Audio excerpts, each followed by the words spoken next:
तो दोस्तों ये है 7वां एपिसोड अपने 5वें सीजन का। सत्य क्या है, सत्य क्या है।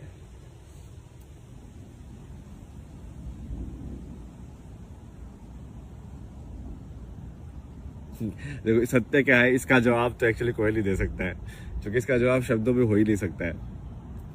ये ऐसी चीज है ना जो शब्द में यदि आ गई होती ना आज तक, तो ये इसके फिर ये इसका मतलब इलोन मस्क के पास सबसे ज्यादा होती है, क्योंकि शब्द में जो चीज आ जाती है वो बिकाऊ हो जाती है। फिर एक कुछ न कुछ उसका कीमत लगी जाती है कभी ना कभी।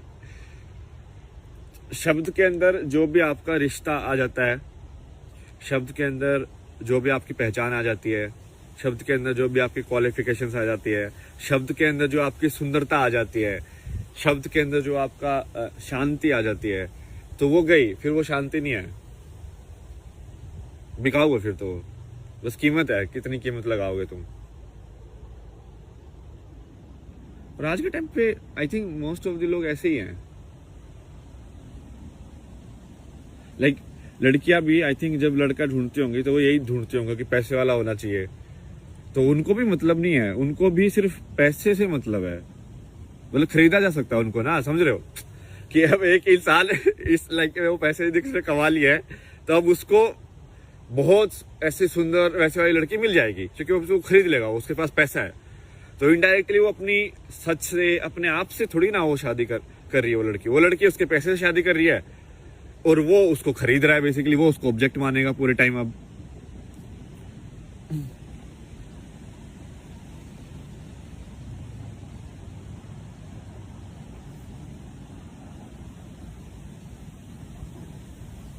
तो पूरा सोच ही बदल गया ना। मतलब एक रिश्ता जो है, स्पेशली जो ये जो बोला गया है सीताराम या कृष्ण, राधा कृष्ण और ये सब का, उनका रिश्ता क्या है? उनका रिश्ता ये थोड़ी है कि उसके पास पैसा है। उनका रिश्ता ये थोड़ी है कि भाई वो उसको क्या, तुमको क्या मिल जाएगा, क्या सेफ्टी मिल जाएगी, तुमको घर चाहिए, तुमको शॉपिंग कराएगा कि नहीं कराएगा। यही है क्या? मतलब कब शॉपिंग करा दी भाई, क्या करा दिया भाई।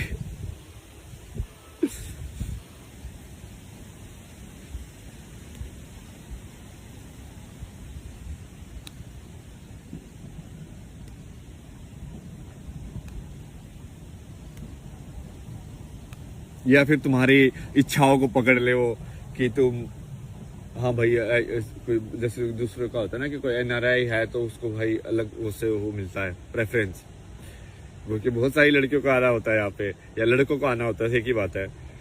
सो मान लो एनआरआई लड़की है तो मान लो लड़कों को आना होगा, तो वो लड़का भी अलग सही है भाई, बाहर देश में तो जाएंगे।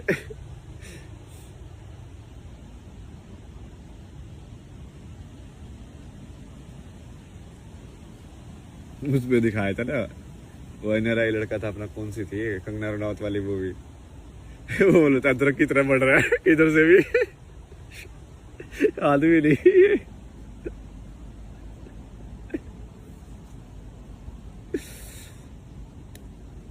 चलो सीरियस बातें करते हैं आज हमको आपको थोड़ा कुछ सिखाना है। तो एक टर्म होती है इंग्लिश के अंदर कि जनरेशनल पैटर्न्स, ठीक है।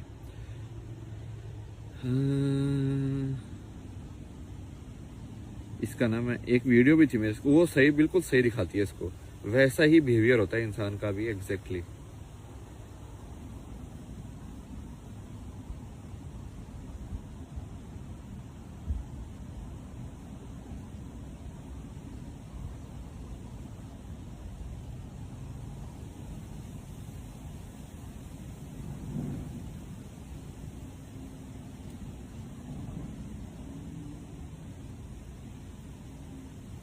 तो ना पहले ये देखो ये वाला, ठीक है।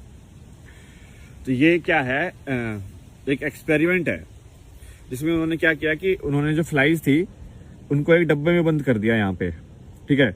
डब्बे में बंद कर दिया तो वो डब्बे के अंदर उड़ती रही, ठीक है, उड़ती रही। थोड़े टाइम के बाद क्या किया उन्होंने, इसके ढक्कन को हटा दिया, ठीक है। ढक्कन को हटाने के बाद भी वो फ्लाइज एक्चुअल के अंदर बाहर नहीं गई, मतलब वो फिर भी ऐसी ही उड़ती रही। उनको ऐसे लगा कि अभी भी ये यही दीवार है। मतलब यदि तुम एक्चुअली डब्बे को भी हटा दोगे ना किसी तरीके से, बिना कोई लाइक ज्यादा एनर्जी डिस्टरबेंस किए, तो तुमको ऐसा लगेगा कि वो हवा में सिर्फ इसी एरिया के अंदर ही घूम रही हैं। वो इसी एरिया के अंदर क्यों घूम रही है? क्योंकि उनको अब ऐसा लगता है जैसे कि अब पहले क्या हुआ, एक जनरेशन हुई होगी फ्लाइज की, वो मम्मी फ्लाइज मान लो, तो मम्मी फ्लाइज ने बोला, सोचा होगा कि उनको पहले बंद किया होगा, उनको याद होगा कि हम बाहर भी दुनिया है, ठीक है, बट अब उनको बंद कर दिया, तो उन्होंने कोशिश की होगी थोड़ा टक्कर वक्कर मारने की, भाई हाँ ठीक है खोलो खोलो क्या है बाहर जाना है हमें, या दीवारों को भी टक्कर मारी होगी, बट फिर उनको लगा होगा कि नहीं इतना ही है, नहीं अब वो चली गई है, वो हो नहीं सकता, ठीक है, तो वो हो नहीं सकता, तो इन्होंने मान लिया, तो अब वो अंदर ही उड़ने लगे। अब उनके जो बच्चे पैदा हुए उन्होंने उनको भी यही सिखाया कि ये हो नहीं सकता, ठीक है। अब वो जो बच्चे थे उनको तो ये भी नहीं पता था कि बाहर हो भी सकता है, समझ रहे हो, तो उनको तो सीधा यही पता चला कि हाँ ये तो हो ही नहीं सकता। तो अब उनके बच्चों के लिए तो बाहर है ही नहीं, मतलब इसलिए कि उनका दिमाग में ही बैरियर बन गया कि ये है ही नहीं, मतलब। तो अब यदि तुम डब्बा हटा दोगे, ढक्कन भी हटा दोगे, तो भी वो ऐसे ही उड़ते रहेंगे, टक टक टक। इसको ही इंग्लिश में बोलते हैं कंडीशनिंग। कंडीशनिंग मतलब कि आपके दिमाग को कैसे ढाला जा सकता है, जैसे कुम्हार मिट्टी को ढालता है ना, वैसे ही कि आपके दिमाग को भी कैसे ढाला जा सकता है कि वही बच्चा यदि उसको कोई अमेरिकन गोद में ले ले तो वो इंग्लिश बोलना सीख जाता है, और वही बच्चा यदि कोई मान लो हरियाणा में गोद में ले ले तो वो हरियाणवी बोलना सीखता है। ऐसे कैसे होता है? वो ढालना है, आप ढाल रहे हो उसको, जैसे आप उसको ढालोगे तो वो ढालना सिर्फ भाषा का नहीं होता है कि वो भाषा सीख रहा है, वो आपके बाकी चीजें भी सीख रहा है, वो आपका एनर्जी भी एब्जॉर्व कर रहा है, आपकी ऊर्जा भी देख रहा है वो।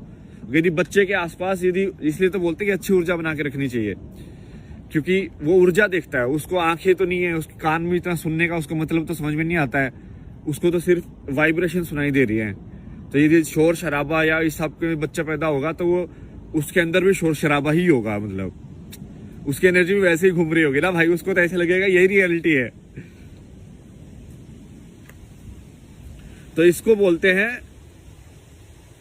और इसको साइकोलॉजी के अंदर आजकल एक टर्म आती है, साइकोलॉजी और स्पिरिचुअलिटी के बीच में, जनरेशनल पैटर्न्स ऑफ ट्रॉमा। कि जनरेशन पैटर्न्स ऑफ ट्रॉमा क्या होते हैं कि तुमको गुस्सा आता है जो कि तुम्हारे पापा को गुस्सा आता था, तुम्हारे पापा को इसलिए गुस्सा आता है जो कि उनकी मम्मी को गुस्सा आता था, उनकी मम्मी को गुस्सा इसलिए आता है क्योंकि उनके पापा को गुस्सा आता था। तो बेसिकली ये ट्रांसफर हो रहा है हर जनरेशन में गुस्सा,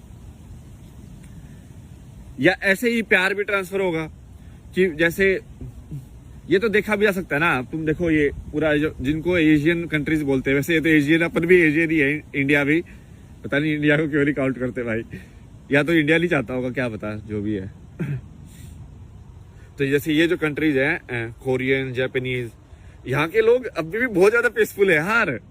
मतलब तुम उनका रहन सहन देखना, मतलब एक छोटे से कमरे के अंदर एक बेड को ऐसे नीट एंड क्लीन इतना अच्छे से लगाएंगे, सारा सवाल भी ऐसे होगा। तुम देख नहीं रहे हो क्या उनके अंदर एक वो बुद्ध का अभी भी वो है, एक चीज, एक वाइब्रेशन है उनके अंदर, वो चलने का उनका स्टाइल बिल्कुल आराम आराम से, जो कि जब